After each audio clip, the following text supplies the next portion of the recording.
Ir taip aidi šūvis 400 metrų bėgimas.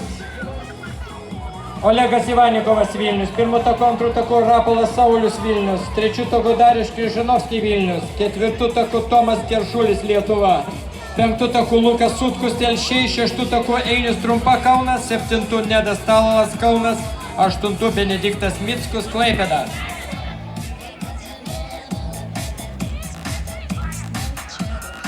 Priminsiu, kad praėjusiu metu atradimas Palangoje Lietuvos čempiono tapo Tomas Keršulis.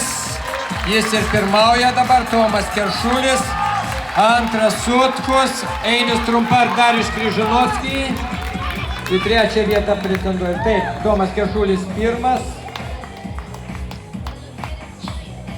Lukas Sutkus antras, Darius Kryžanovskis trečias.